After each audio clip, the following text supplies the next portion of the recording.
કાશ્મીર ખીણમાં શીત લહેરનો પ્રકોપ, કડકડતી ઠંડીમાં દાલ લેક પર સહેલાણીઓની ભીડ। દાલ લેક પર તે પ્રવાસીઓએ શિયાળાની મનમોહક મોસમનો આનંદ માણ્યો। કડકડતી ઠંડી પ્રવાસીઓ માટે આકર્ષણનું કેન્દ્ર બની। જમ્મુ કાશ્મીરમાં ભારે હિમવર્ષા બાદ હવે તાપમાનમાં વધારો થતા સ્થાનિકોને હાશકારો। કાશ્મીર ઘાટીમાં તાપમાન વધતા જનજીવન સામાન્ય, બજારોમાં વધી રહેલ લોકોની ચહેલપહેલ, લોકોના રોજગાર ધંધા ફરી ધમધમતા થયા। તમિલનાડુના થૂથુકુડીમાં કુદરતનો અદ્ભુત નજારો જોવા મળ્યો। થૂથુકુડી બંદર નજીક આવેલ દરિયાઈ ખાડી વિસ્તારમાં પક્ષીઓનો મેળાવડો, હજારોની સંખ્યામાં કાળા રંગના આકર્ષક કોર્મોરન્ટ પક્ષીઓ જોવા મળ્યા। બેવડી ઋતુના કારણે વકર્યો રોગચાળો, અમદાવાદ સોલા સિવિલ હોસ્પિટલમાં એક સપ્તાહમાં 13,000થી વધુ ઓપીડી નોંધાઈ। મલેરિયા, ડેન્ગ્યુના એક કેસ પોઝિટિવ, બાળકોમાં પણ શરદી, ઉધરસ અને તાવના કેસમાં વધારો થયો। જામનગરના દળિયા ગામના ખેડૂતે ગુલાબની પ્રાકૃતિક ખેતી કરીને મેળવી સારી કમાણી। ગૌમૂત્ર જીવામૃતથી કુદરતી પદ્ધતિથી ગુલાબનું કરે છે ઉત્પાદન। ઓર્ગેનિક રીતે ઉગાડેલા ગુલાબમાંથી બનાવેલા ગુલકંદની પણ બજારમાં સારી માંગ। નર્મદાના સમારિયા ગામના પ્રગતિશીલ ખેડૂતે કરી વિદેશી શાકભાજીની સફળ ખેતી। ઉપેન્દ્રસિંહ ગોહિલે પરંપરાગત ખેતી છોડીને અન્ય પાકો દ્વારા ખેડૂતોને નવી રાહ ચીંધી। ખેડૂતે ચાઇનીઝ કોબીજ જેવી વિદેશી શાકભાજીની સફળ ખેતી કરી। વીરપુર ધામ માનવતા અને નિસ્વાર્થ સેવાનું ઉત્કૃષ્ટ ઉદાહરણ। સંત શિરોમણી જલારામ બાપાની 206 વર્ષ પહેલા સદાવ્રત અને અન્ન ક્ષેત્રની કરી હતી શરૂઆત। મંદિરના ઇતિહાસમાં 25 વર્ષ પહેલા આવ્યો હતો વળાંક। 25 વર્ષથી દાન વગર જ ચાલે છે સદાવ્રત। અંબાજીના ત્રિશુળિયા ઘાટ પર લાગશે ત્રિશુળની રેપ્લિકા। અમદાવાદની વટવા જીઆઈડીસી ફેક્ટરીમાં જય ભોલે ગ્રુપે કર્યું તૈયાર। 600 કિલો વજન અને 16 ફૂટ ઊંચાઈ ધરાવતા ત્રિશુળનું સીએમ 7 ફેબ્રુઆરી કરશે અનાવરણ।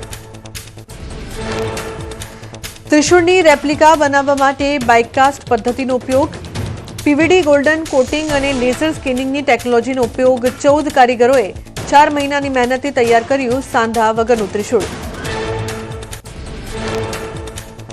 નર્મદાના દેવ મોગરામાં મહાશિવરાત્રી પર યામોગી માતાજીના મંદિરે યોજાશે ભવ્ય મેળો। વહીવટી તંત્ર, ટ્રસ્ટીઓ અને સામાજિક આગેવાનોની વડી બેઠક। ધારાસભ્ય ચૈતર વસાવાએ કરી તૈયારીઓની સમીક્ષા। ભક્તોની સુવિધા માટે વિશેષ બસ રૂટ શરૂ કરવા રજૂઆત। ઓડિશાના પુરીમાં રાષ્ટ્રપતિ દ્રૌપદી મુર્મુએ શ્રી મંદિરની મુલાકાત લીધી। રાષ્ટ્રપતિએ ભગવાન જગન્નાથના ચરણોમાં શીશ ઝુકાવ્યું। ગર્ભગૃહમાં બિરાજમાન ભગવાન જગન્નાથ, બલભદ્ર અને દેવી સુભદ્રાની વિશેષ પૂજા અર્ચના કરી। અમેરિકી રાષ્ટ્રપતિ ટ્રમ્પે કોલંબિયાના રાષ્ટ્રપતિ ગુસ્તાવો પેટ્રોને શાનદાર ગણાવ્યા। કહ્યું, અમારી વચ્ચે ખૂબ જ સારા સંબંધો। ટ્રમ્પ સાથે બેઠક બાદ કોલંબિયાના રાષ્ટ્રપતિના વલણમાં પણ બદલાવ, બંને દેશના સંબંધોમાં સુધારાના સંકેત। ભારત અમેરિકા ટ્રેડ ડીલનું વ્હાઇટ હાઉસે કર્યું સ્વાગત। વ્હાઇટ હાઉસના પ્રેસ સચિવ કેરોલિન લેવિટે કહ્યું, અમેરિકામાં $500 અબજ રોકાણ કરશે ભારત। રશિયા પાસેથી તેલની ખરીદી બંધ કરવાનો કર્યો દાવો। ભારત અને અમેરિકા વચ્ચે ઐતિહાસિક ટ્રેડ ડીલને લઈને ભાજપ પ્રદેશ અધ્યક્ષ જગદીશ વિશ્વકર્માએ અભિનંદન પાઠવ્યા। કહ્યું, આ ડીલ ભારત માટે મહત્વપૂર્ણ, દેશની આર્થિક શક્તિ વધશે, વેપાર અને ઉદ્યોગ ક્ષેત્રે ઊભી થશે નવી તક। અમેરિકાએ ટેરિફ ઘટાડતા સુરતના ટેક્સટાઇલ ઉદ્યોગકારોમાં ઉત્સાહનો માહોલ। ટેક્સટાઇલ વેપારીઓએ મીઠાઈ વહેંચીને કરી ઉજવણી। વેપારીઓએ પ્રધાનમંત્રી મોદીની જીત ગણાવી ખુશી વ્યક્ત કરી। ઓસ્ટ્રેલિયામાં 13 વર્ષના બાળકે સમુદ્રમાં 4 કલાક સુધી તરીને માતા અને ભાઈ બહેનોને ડૂબતા બચાવ્યા। કાયકિંગ દરમિયાન દરિયાના વિશાળ મોજા આવતા 3 લોકો તણાયા। કિશોરે જીવ જોખમમાં મૂકીને બચાવવા કર્યો પ્રયાસ। અધિકારીઓને સૂચના આપતા બાદમાં હેલિકોપ્ટરથી કર્યું રેસ્ક્યુ। ઈરાનના રાષ્ટ્રપતિ મસૂદ પેઝેશકિયાને અમેરિકા સાથે તર્કસંગત અને ન્યાયી વાટાઘાટોનો આપ્યો નિર્દેશ। ધમકી અને ગેરવાજબી અપેક્ષાઓથી મુક્ત વાતાવરણમાં ચર્ચાની બતાવી તૈયારી।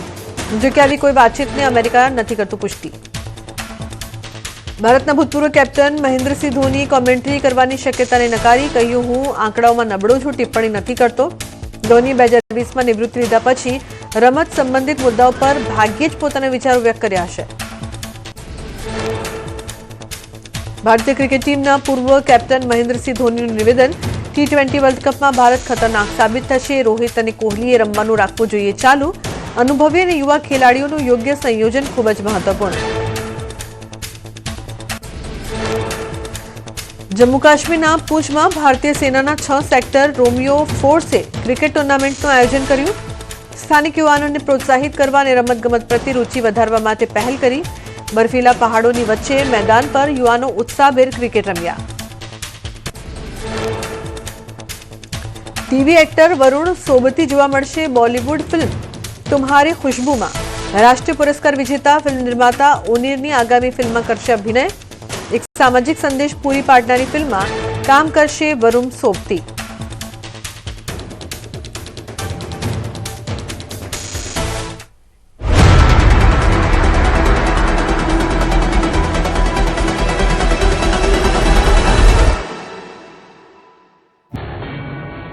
ગબ્બર ઠાકોર અને અર્જુન ઠાકોરે લગ્ન પ્રસંગમાં ઠાકોર સમાજનું બંધારણ તોડ્યું હોવાનો આરોપ લગાવ્યો. બંધારણ તોડનાર વિરુદ્ધ આકરા પગલાં લેવાયા છે. ડીસાના જાબડિયામાં યોજાયેલી ઠાકોર સમાજની બેઠકમાં મોટો અને આકરો નિર્ણય કરાયો. જેમણે ઠાકોર સમાજના બંધારણનું ઉલ્લંઘન કર્યું છે તેઓનો સામાજિક બહિષ્કાર કરવાનો નિર્ણય કરાયો.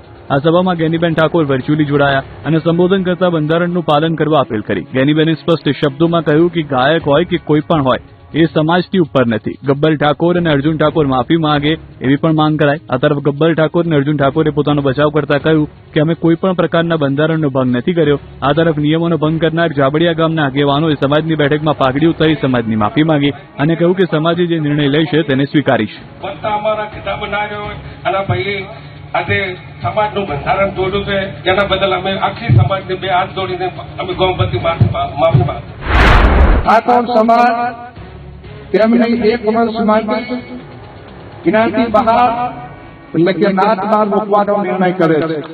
આ વ્યક્તિઓની સામાજિક આર્થિક કે ધંધાકીય કોઈ પણ જાતનો સમાજે સાથ સહકાર આપવો નહીં અને સહકાર આપનાર વ્યક્તિ સમાજનો દોષિત ગણાશે. મુખ્યમંત્રી ભૂપેન્દ્ર પટેલની અધ્યક્ષતામાં કેબિનેટની બેઠક મળી. આ બેઠક બાદ પ્રવક્તા મંત્રી જીતુ વાઘાણીએ બેઠકમાં લેવાયેલા નિર્ણયો અંગે માહિતી આપી.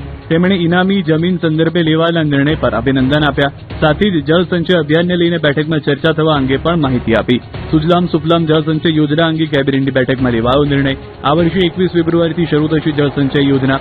સરકારના પ્રવક્તા મંત્રી જીતુ વાઘાણીએ કહ્યું 3જી માર્ચે હોળી છે. હોળાષ્ટક બેસતા શ્રમિકો ગામે જતા હોવાથી 21મીથી શરૂ કરવામાં આવશે. તો રાજ્યના મહેસૂલ વિભાગે પણ મહત્વનો નિર્ણય કર્યો. એડમિશનના વિવિધ દાખલા માટે વાલીઓને કચેરીએ ધક્કા નહીં ખાવા પડે. 18 થી 20 જેટલા અલગ અલગ દાખલાની વિદ્યાર્થીઓના એડમિશન માટે જરૂર પડતી હોય છે.